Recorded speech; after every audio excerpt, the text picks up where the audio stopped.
It's November 21st, here in Seoul, and I'm Kim Dami. We begin with these stories making the headlines at this hour. Starting with North Korea's spy satellite launch attempt.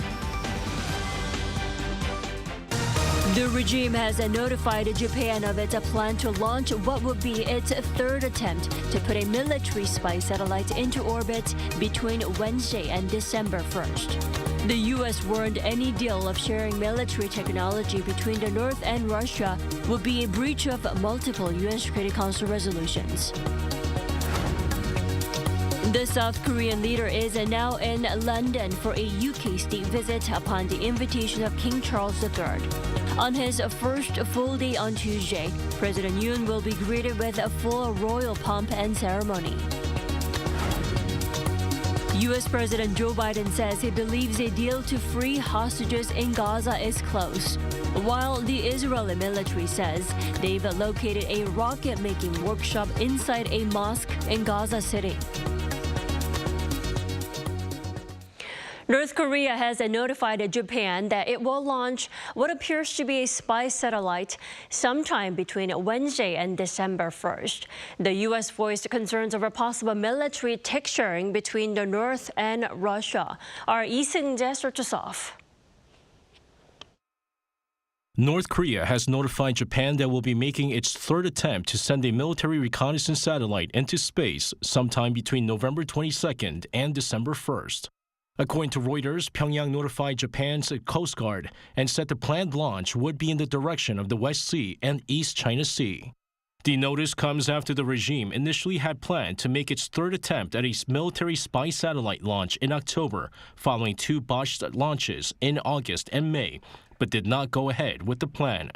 The U.S. Department of State reiterated its concerns on Monday over possible military cooperation between North Korea and Russia amid the looming spy satellite launch.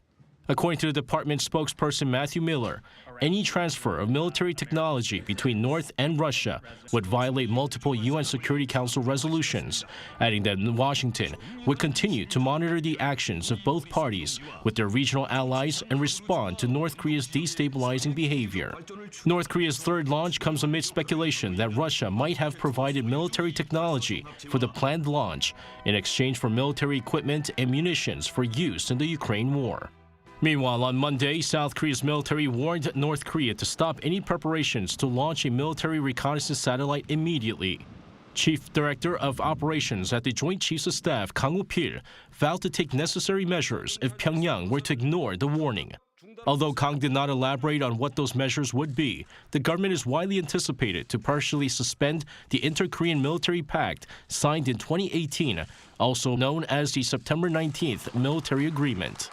Lee Seung-jae, Arirang News. U.S. President Joe Biden has said he believes a deal to secure the release of hostages being held by Hamas is close. Biden was speaking to reporters at the White House on Monday. According to a Reuters report, Qatar mediators have been leading negotiations that could potentially lead to the release of 50 hostages taken during a deadly attack on Israel by Hamas last month, in exchange for a 3-day ceasefire and further aid for Gaza. Meanwhile, Israeli troops say they have located a rocket-making workshop inside a mosque in Gaza City. The Israel Defense Forces released photos of the site and accused Hamas of using Islam and the symbols of Islam to create terror. President Yoon landed in London on Monday afternoon as he embarks on his UK state visit. After meeting with Korean expats the same evening, his official engagement will begin on Tuesday. Our Oh Soo-young gives us a preview of what to expect. President Yoon Suk-yeol's state visit to the United Kingdom will not only be symbolic, celebrating 140 years of Korea-UK relations, but upgrade the two countries' relations to a global strategic partnership. Addressing Korean expats at a dinner banquet shortly after touching down in London on Monday, the South Korean leader said Korea and the UK are partners in the universal values of freedom, human rights and the rule of law. 저의 이번 방문을 통해 한영 양국은 사이버 안보와 방위 산업 등 안보 분야의 협력 체계를 새롭게 구축해 나갈 것입니다. 뿐만 아니라 한영 FTA 개정 협상을 다시 시작해서 공급망과 교육의 협력 기반을 더욱 공고하게 다져나갈 것입니다. 그리고 양국의 협력 지평을 AI, 원전, 바이오, 우주, 반도체, 청정 에너지 등 첨단 과학기술 분야로도 대폭 확대해 나갈 것입니다. The first official day of the visit begins on Tuesday. The first couple will receive the full royal treatment, a guard of honour, followed by a welcoming reception and lunch at Buckingham Palace. President Yoon will also pay his respects to Korean war veterans and the grave of the unknown warrior at Westminster Abbey. While reflecting on the past, President Yoon will set out a more comprehensive future partnership between the two liberal democracies based on their shared values, as he delivers a speech in English to members of both houses of parliament. Clearly, what we need to do is work closely with like-minded partners who believe in the rules-based international system and human rights. So together we can achieve a lot. And I think it's not just about our values, but also we have very complementary capabilities between the UK and Korea. Following Brexit, the UK is set to renegotiate a free trade agreement with South Korea next year, as the two countries also search for new growth engines amid geopolitical and trade uncertainties.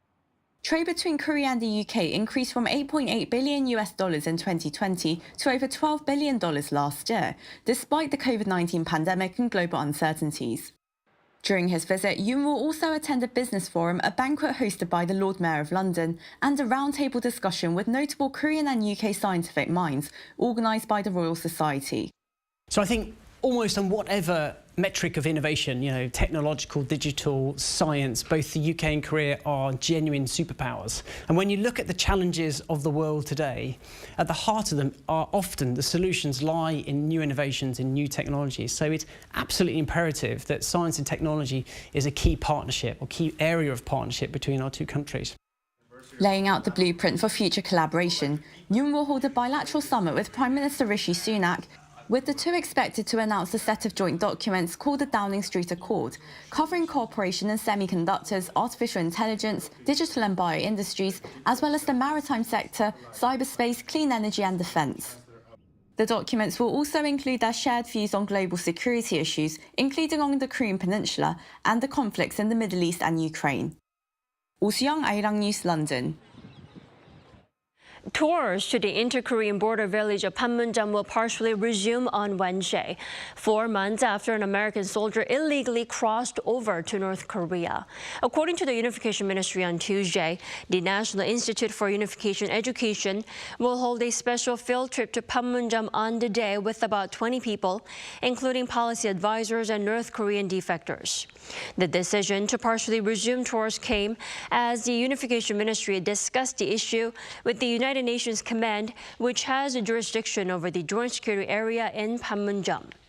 The UNC completely suspended Panmunjeom tours on July 18th after U.S. soldier Private Travis King crossed the military demarcation line without permission and defected to the north from a tour. Now, over in Argentina, Argentina has elected libertarian outsider Javier Milei as its new president, swinging the country to the right with radical views to fix the economy. Chung Eun-ju has more. Right-wing libertarian Javier Milei won Argentina's presidential election on Sunday, following a polarized campaign in which he promised drastic changes to the country's economic strategy amid its worst crisis in 2 decades. According to Argentina's electoral authority, Milei won by a wider-than-expected margin as he landed some 56% of the vote versus just over 44% for his rival, Peronist Economy Minister Sergio Massa, when 99.4% of the votes were tallied.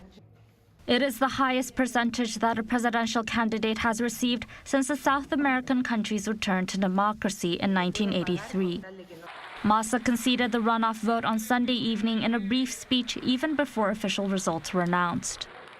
Milei is pledging reforms for Argentina's economy with plans that include shutting the central bank, replacing the peso with the US dollar, and slashing spending by up to 15% of gross domestic product.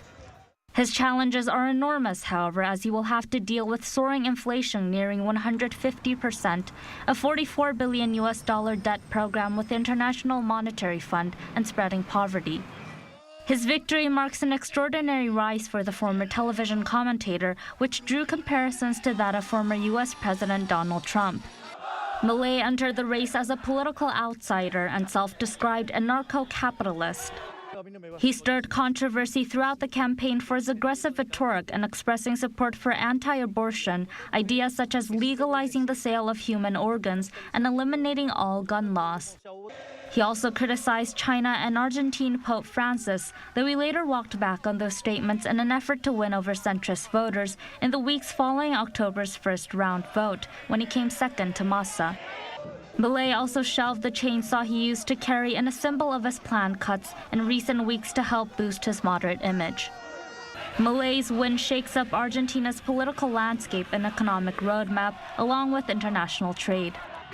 He will officially take office on December 10th. 정은주, Arirang News.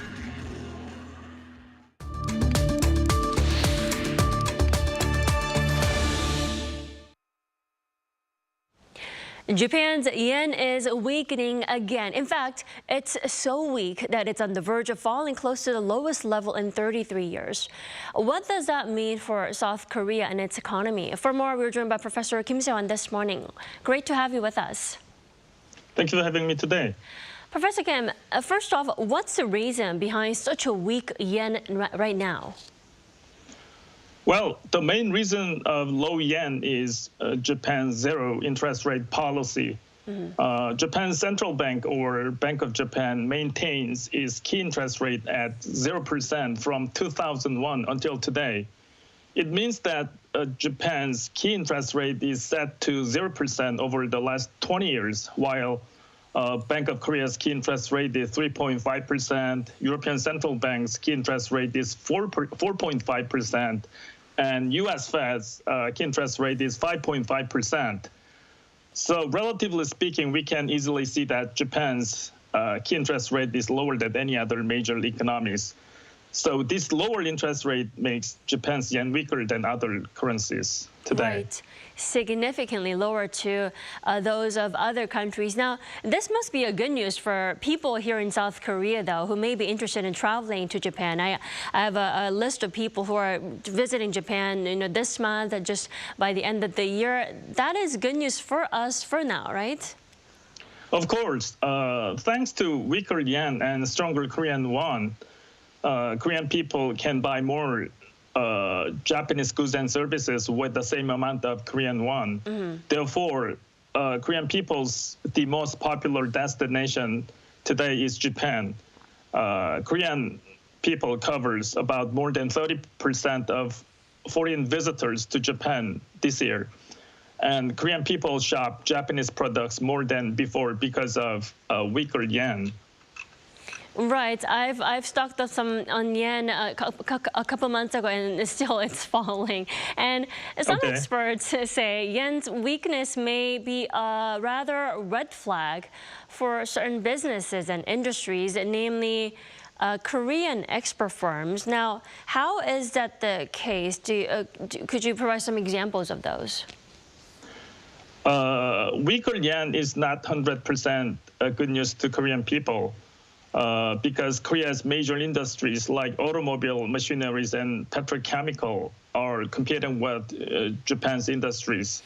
So the depreciation of yen poses a challenge to Korean industries. When both nations offer similar products on global market, a weaker yen can give Japanese products a pricing edge. According to Korean Economic Research Institute, a 1% depreciation of the yen against the dollar result in a 0.2% drop in Korean export. So this casts a shadow over Korean government's hopes for economic rebound in the second half of this year. Definitely, when speaking of the depreciation. Now, what would it actually mean for the yen then to fall to its lowest value in 33 years? That's over 3 decades. What would that mean? Right. That means that Japan's manufacturers can be benefited from price competitiveness in global market. And it could be an important, of course, momentum to drive out Japanese economy from 20 years long recession. However, it also provides great results to Japanese economy. Due to the weaker yen, the prices of imported goods and services are quickly increasing in Japan. Particularly higher crude oil price becomes a major factor to increase Japan's inflation today. Japan's inflation actually in October exceeded 3% on year, which is the highest level in 20 years. So there are more and more Japanese to suffer from higher inflation thanks to weaker yen. Professor Kim, then how long do you think the weakening trend will actually last? I mean, what if the yen continues to weaken even into the new year? Then what happens? That is a tough question, but when Bank of Japan's new chairman, Mr. Ueda, is appointed in April this year, global market expected that he would raise Japan's key interest rate very soon. But against market's expectation, Mr. Ueda made it clear that he will continue to pursue a zero interest rate policy until Japanese economy recovers from the recession. However, on the other side, Bank of Japan expands the tolerance bands of the government bond interest rate, which has an impact of raising the key interest rate slowly. So it is highly expected that Bank of Japan would raise its key interest rate in the first half of next year. Then Japan's yen will get stronger. I see. All right, Professor Kim Se-hwan, thank you so much for your insights. As always, you have a great day. You too. Thanks.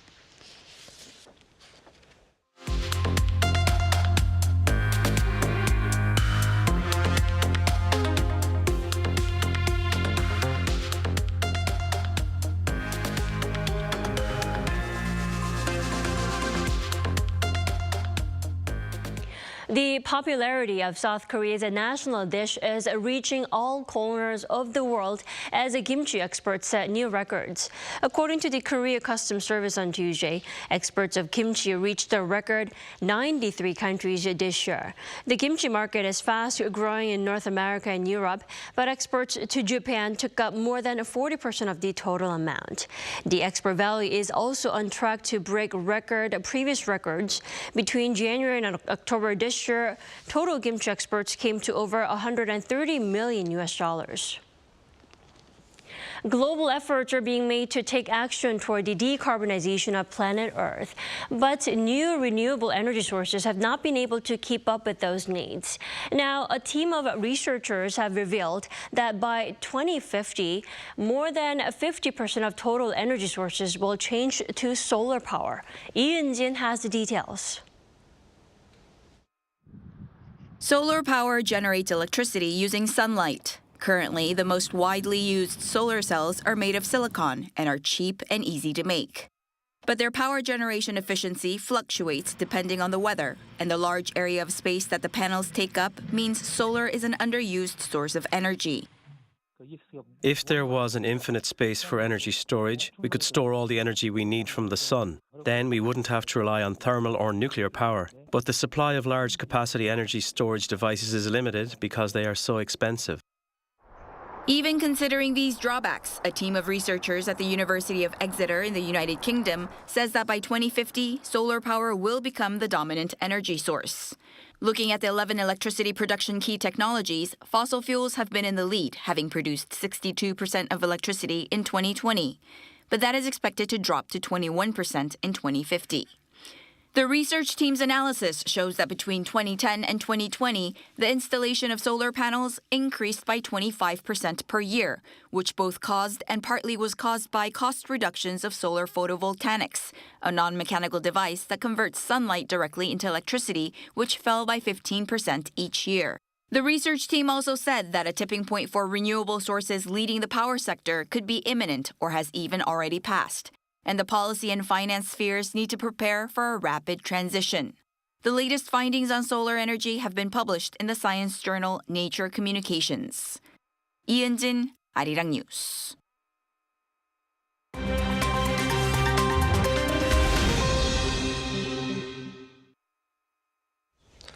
Good morning, I'm Kimchi, and we now turn over to stories from around the world. Now, one of the most talked about artificial intelligence companies of the year, OpenAI, is seeing a chaotic and sudden reorganization following the sacking on Friday of CEO and co-founder Sam Altman. Staff at OpenAI have made public threats to the board that they may quit unless the board resigns. 38-year-old Altman became one of the most influential figures in the generative artificial intelligence industry after his company created a popular ChatGPT bot. But OpenAI's board of directors decided to remove him, saying Altman was consistently candid in his communications with the board, hindering its ability to exercise its responsibilities. Since then, Lillian Wang, head of safety systems at OpenAI, posted on X, former Twitter, that more than 650 of 770 employees have already signed a letter demanding Altman's reinstatement as CEO and the board's resignation. Altman's, meanwhile, has joined AI competitors Microsoft, who also own a large stake in OpenAI. Now, moving over to Europe, an Italian court on Monday convicted and sentenced over 200 Mafia members and their white-collar associates. The largest Mafia trial in 3 decades, the convicted received a total of around 2,200 years of prison sentences. Held in the town of Lamezia Terme in a specially constructed high-security courtroom that can hold up to 350 defendants and 400 lawyers, Monday's sentencing represents one of the most significant blows to Italy's most powerful organized crime group, the Ndrangheta Mafia. Although more than 100 individuals were acquitted, notable persons such as former Forza Italia Senator Gianluca Pitelli and former high-ranking police officers were sentenced along with well-known regional mafia bosses. The Ndrangheta Mafia from Calabria, Italy, operates in about 40 countries and has a near monopoly on European drug trafficking. Monday's verdict marks the end of the 3-year-long maxi-trial, which was based on the biggest police operation against the crime syndicates since the 1986 to 1992 Palermo maxi-trials, which convicted 475 people. Now, on Monday, the latest edition of the United Nations Environmental Programme's Emissions Gap Report was published, with a gloomy forecast in terms of global warming. According to the report, the Earth is set to warm by 2.5 to 2.9 degrees Celsius compared to pre-industrial times, suggesting that global emissions must be cut by 42% by the end of the decade if the 1.5 degrees Celsius limit target adopted by the 2015 Paris Climate Agreement is to be met. The new report also showed that carbon emissions from the use of coal, oil, and gas rose 1.2% last year. The report comes ahead of the UN's climate change conference, COP28, which begins on November 30th in Dubai. Lastly, the Colombian pop star Shakira has reached a deal with the Spanish prosecutors over allegations of tax evasion, avoiding what may have been a more than 8 years prison sentence. The multiple Grammy and Latin Grammy winner Shakira admitted on Monday a failure to pay a total of $15.8 million in tax to the Spanish government between 2012 and 2014 and received a suspended 3-year sentence and a fine of $7.6 million. Shakira's public relations representative confirmed that she has already paid the owed sum in full, as well as an additional $3.2 million owed in interest.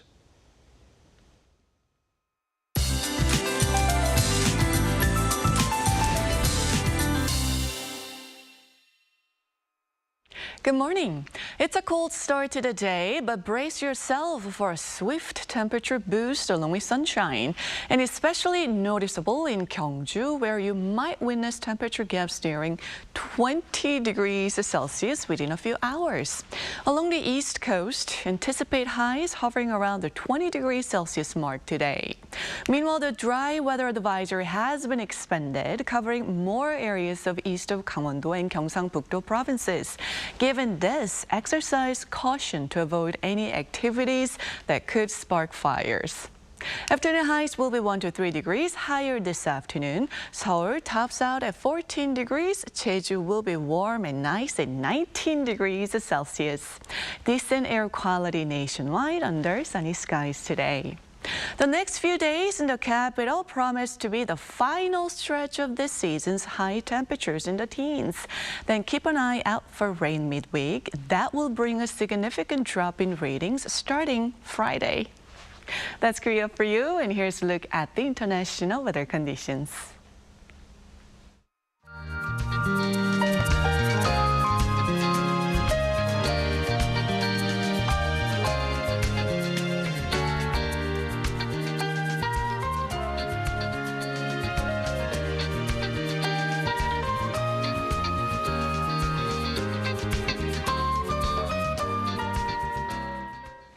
We thank you for watching New Day at Arirang. We'll be back tomorrow for Wednesday's edition at the same time, 9 a.m. Korea time.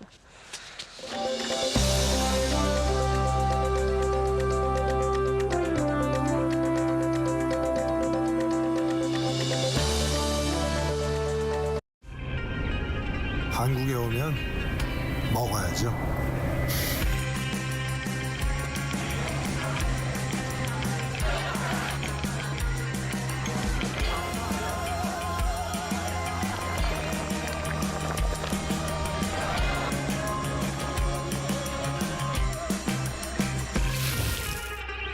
먹어도 끝이 없는 나라. 감당할 수 있겠니? 하나, 둘, 셋.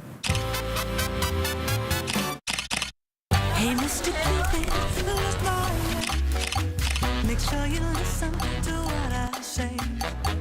I may be stupid or quite naive.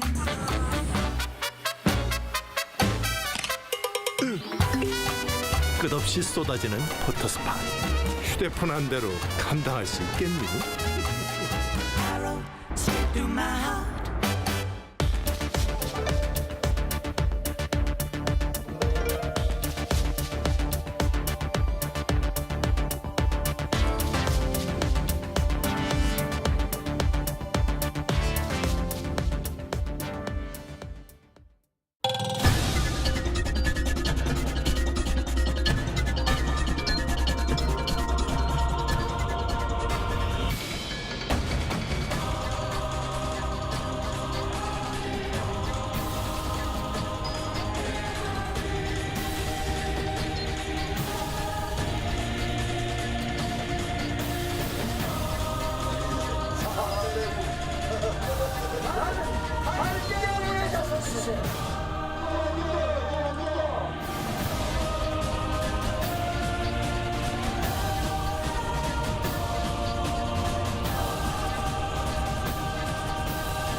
Is learning Korean hard?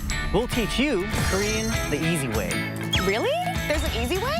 All you need to remember is 4 words. Hey chat, conversing in Korean. 떡볶이 매워요. 검은색 립스틱이요. 한국의 겨울은 추워요. 위, 아래. 오, 잘 가요. 고마워요. 빨간색보다 노란색이 잘 어울려요. Don't miss out.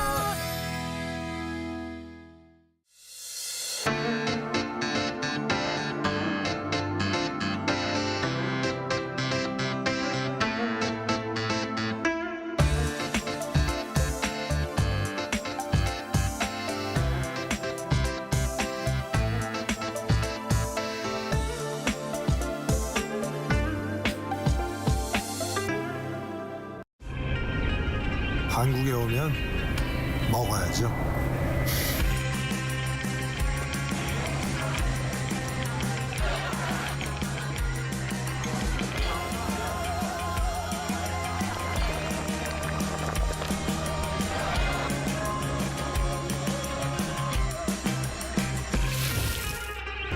먹어도 끝이 없는 나라. 감당할 수 있겠니? Children's laughter, hope, dream. K-animation belongs in them. Interesting and valuable story that transcends between everyday life and dream. Surprising spectacle where imagination becomes real. An array of subjects catering from infants to adolescents. For our story to reach all corners of the world. K-animation makes healthy laughter for children.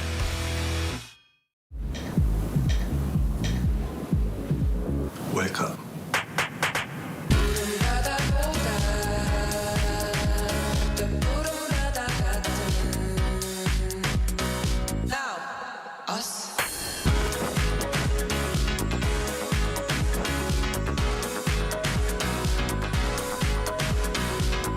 엄청난 에너지를 춤으로 뿜어내는 나라. 감당할 수 있겠니?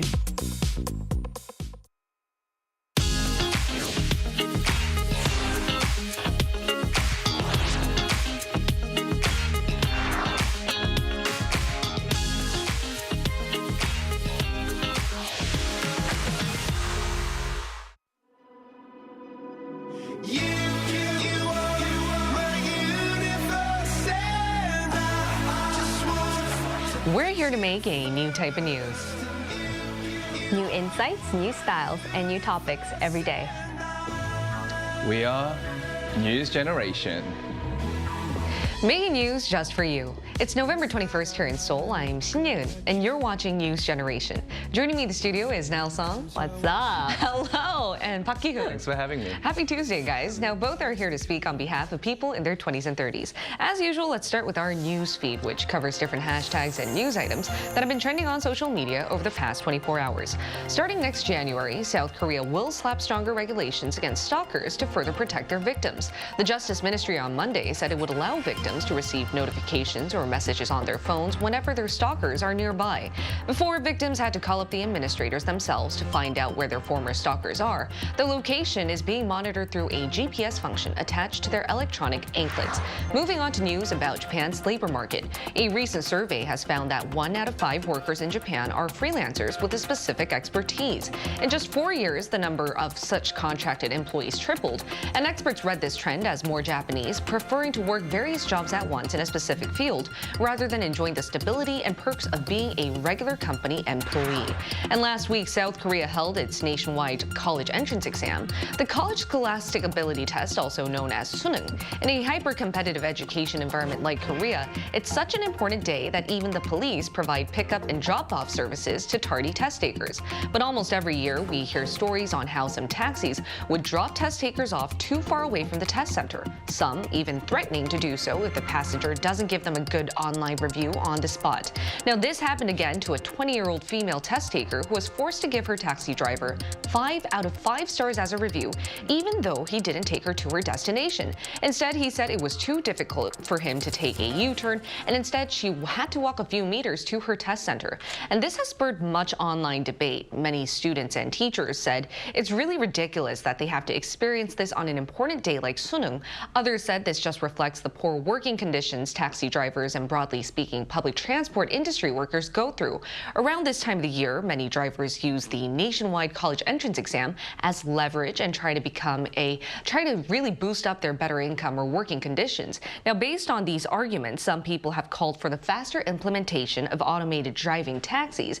Now, based on all these arguments and the headlines of this story, what did you think, Yoon? You know, I don't think this only applies to Suneung, but also like other big annual events throughout the year. On one side, the minimum taxi fares have increased over the past months and even charged extra on different time frames. So, I mean, this is quite understandable because of, you know, the rise in oil prices and the inflation all over the world. But going back to the driver, I think he did cross the line in trying to take advantage of this situation to a student who was taking one of the most important tests of her life, you know, in Korea. And it won't be surprising to see all these reviews go down back to just 1 star, 1 out of 5. But I think my only advice would be to take either the bus or the subway during these days, because on busy days, there's so much traffic, and it might take you actually more than expected, and even cost you more money. And just to point out autonomous driving, I think it will take a bit more time for the whole infrastructure to really settle into any kind of country. Even though Korea is the leading car maker, I think there is still time and effort that needs to be put in before it is fully implemented. Definitely. Though automated driving did seem to be like a clever suggestion, I'm wondering, did you think it's like the root solution to this problem? No, I really think that automated driving would just be kind of an immediate solution, but like Yoon was mentioning, I don't even know if it's fully reliable just yet, but I do think what the taxi drivers are going through at the moment with their jobs and their difficult working conditions is hard to navigate, because it has to do with their money that they're making for a living. But I do feel like Yoon was mentioning that they crossed the line, basically threatening the most important days of their academic careers on these minors too, and they're so vulnerable. So it's not an easy matter, but I do think that automated vehicles is not the direct solution in the long run. And I totally agree, though some people, playing devil's advocate here, some people are saying that's their only leverage, given that they're using a day like Suneung, one of the most important days test takers take, a make or break test that determines where they go to college and even all the way up to their career path. But taxi drivers can only use that, or even sometimes buses and subway drivers, they use that because that's their only leverage they can have on the negotiating table. That's their only chip. But then again, speaking from a very human perspective, it's just wrong. And that was our news feed for this Tuesday. Let's now switch gears to our main discussion topic of the day. We're going to be talking about the latest internet challenge that actually originated from South Korea here in October. To give you a hint on what this is, if done right, it looks like the challengers are floating. So I tried it myself. Take a look at the screen to find out what this challenge is. Hey Grace, have you seen this? This is the slick back challenge, right? Oh, it looks pretty hard. Really? All you need to do is move your arms and legs. It looks like you're walking. Well, it doesn't look that simple. Do you think you can do it? Chihi, I'm a really great dancer. What's you are. Well, we'll prove it. You want to go try it? Right now? Yes. Right now? Yes. Okay, let's go try it. Let's go. Okay, let's go. Okay. You can do this? Of course I can. Okay, let's see you do it. Okay, slick back challenge. Yes, here I come. Here we go.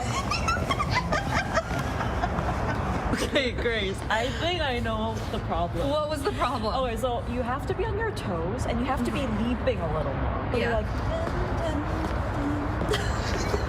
so yes, okay. Yes, you can do this. Is this right? Oh, you're getting it, you're getting it, you're getting it. Is this right? Yes, it looks a lot better. But then... Slick back challenge complete.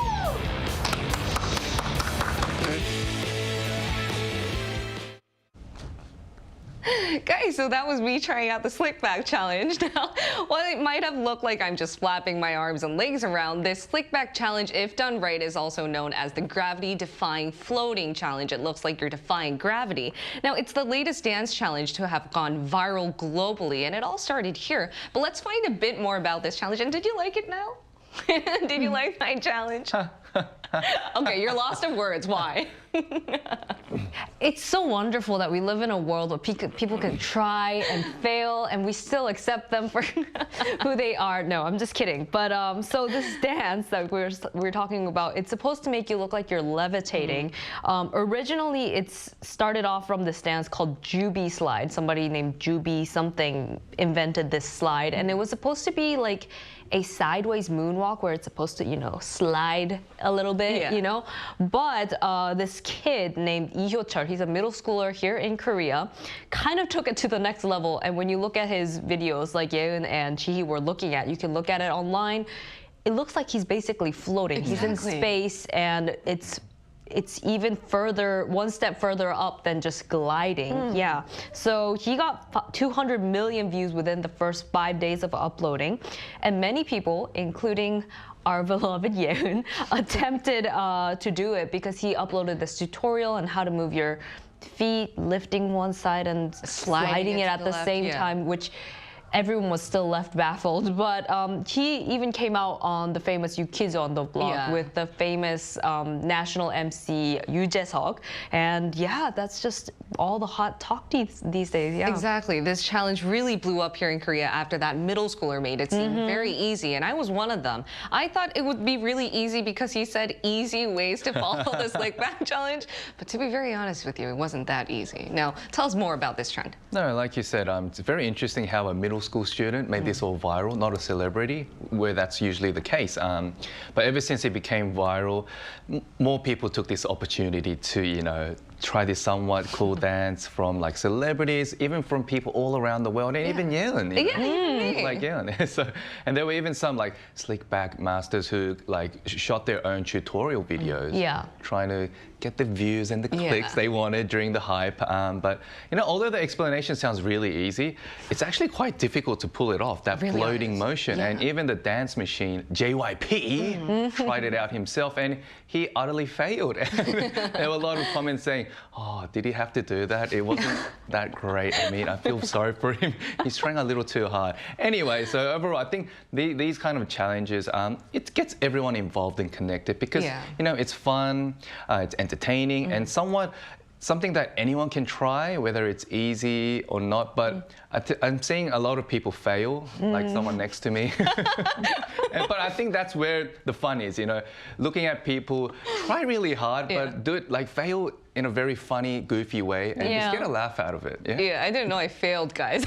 I thought I succeeded. But you made us laugh. So. Okay, well, at least I made some. Success. Yeah, success there. But trends definitely seem to come and go, and these so-called social media dance challenges have stayed here in Korea and around the world for some time now. So why don't we go through like the history behind these internet dance challenges, especially here in Korea?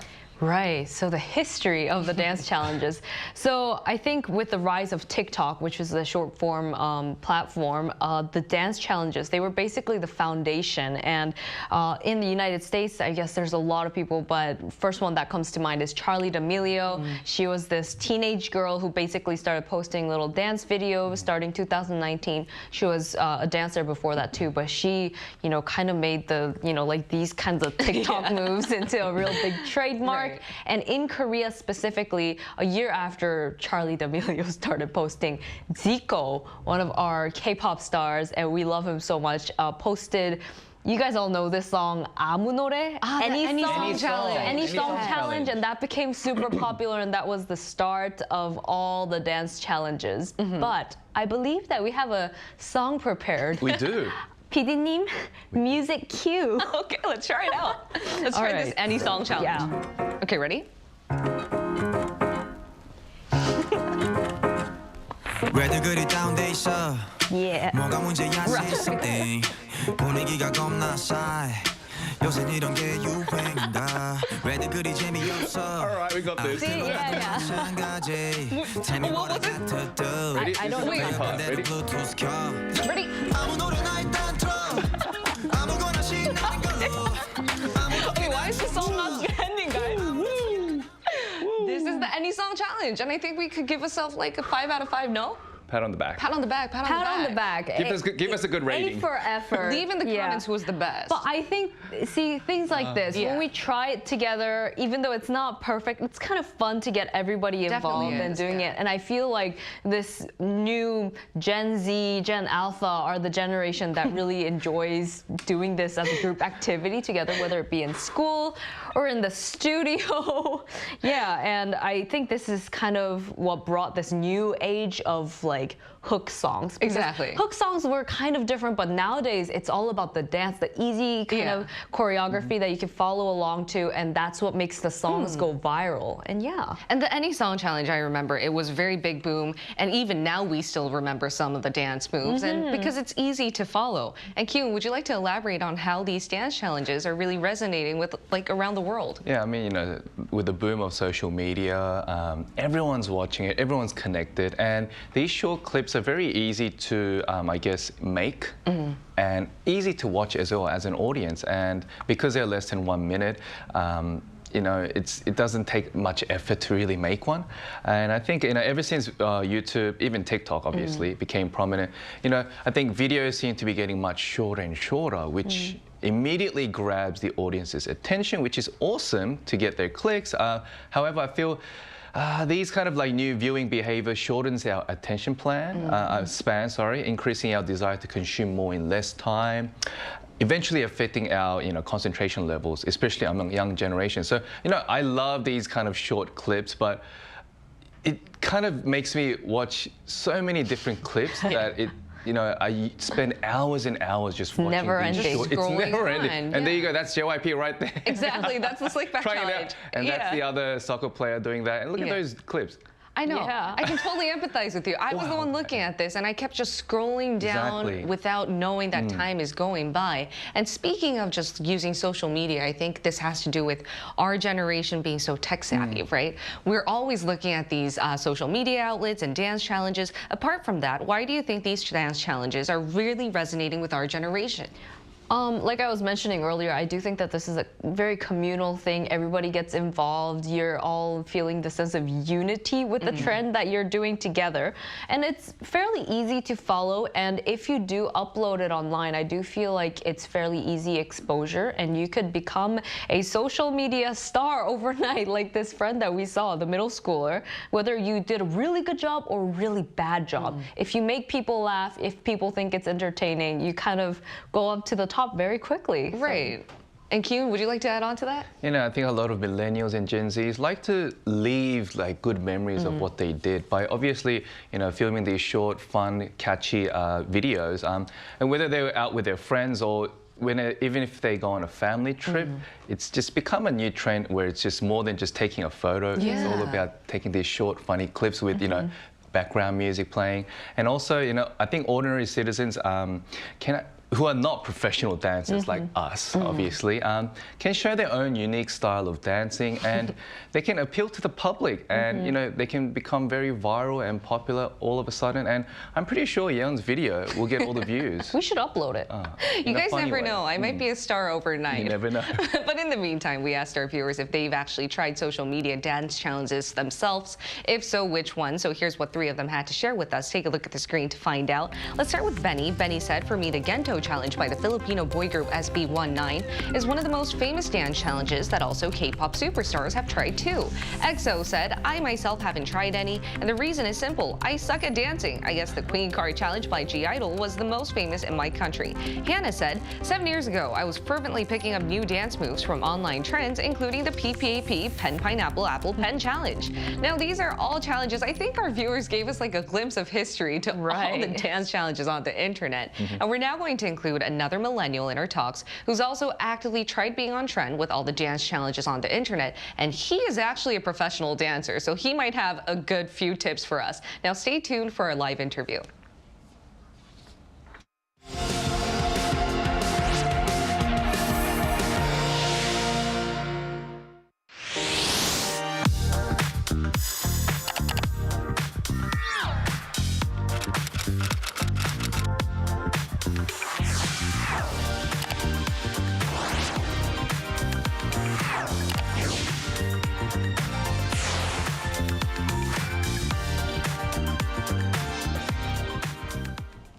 Let's include a fellow millennial who loves trying out dance challenges that are popular online. It's Alexis Kantchev, a millennial dancer from France who's currently living in Seoul. Welcome, Alexis.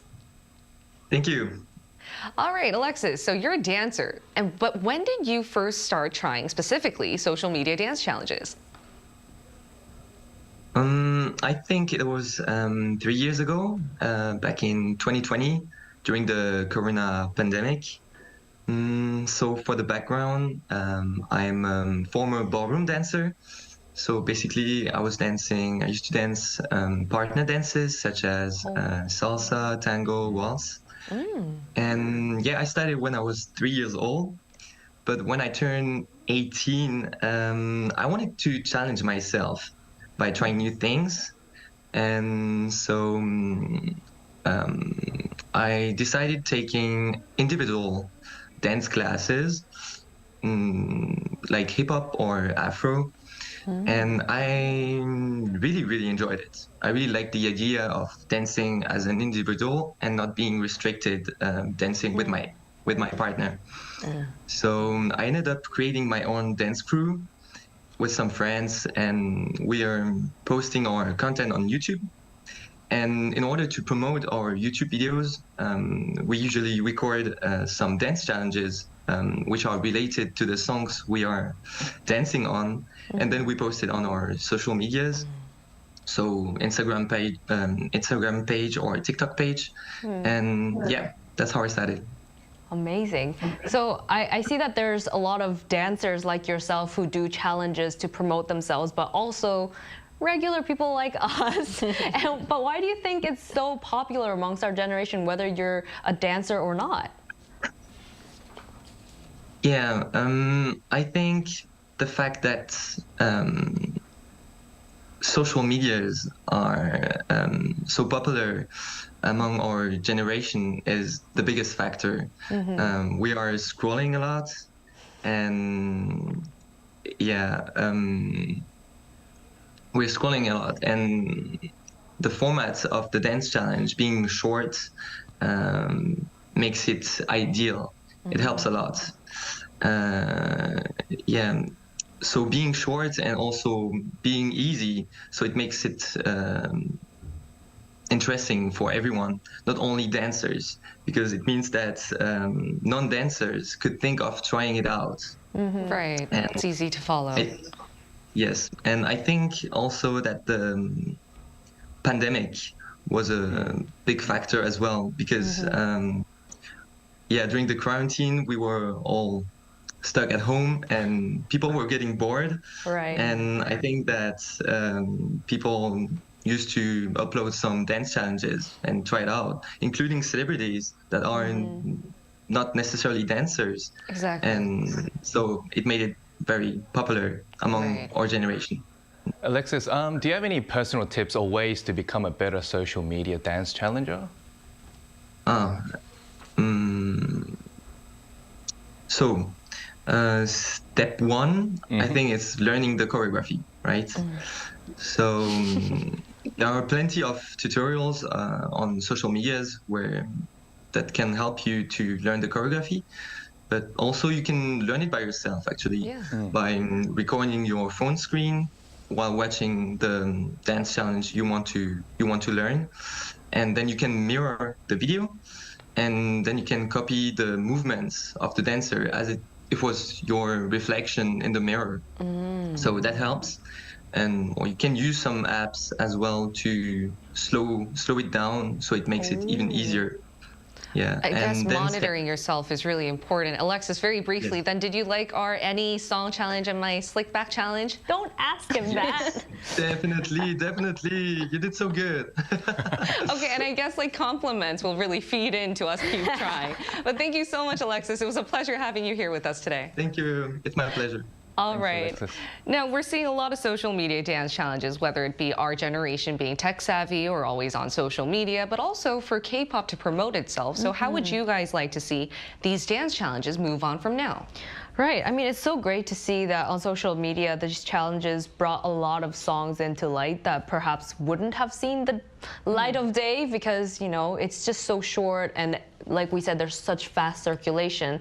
And I think it doesn't matter if you're Korean or not Korean.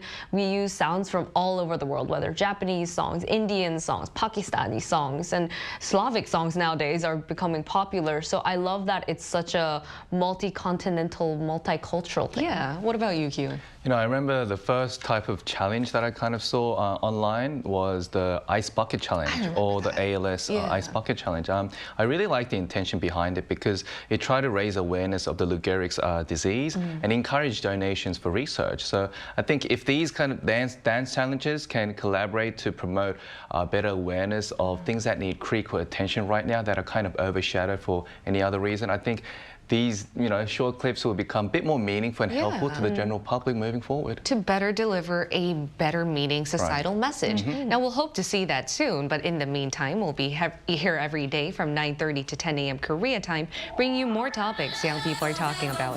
Special thanks to Nal Song. No problem. And Park Ki-hoon. Always a pleasure. All right, and thank you everyone for watching. We'll see you tomorrow. We are News Generation.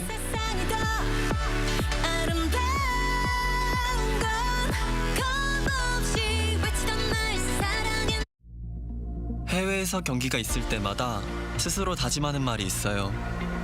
나는 대한민국을 대표하는 선수이기 전에 대한민국 국민이다. 해외에서 자부심을 갖는 가장 좋은 방법은 재외선거를 놓치지 않는 거죠.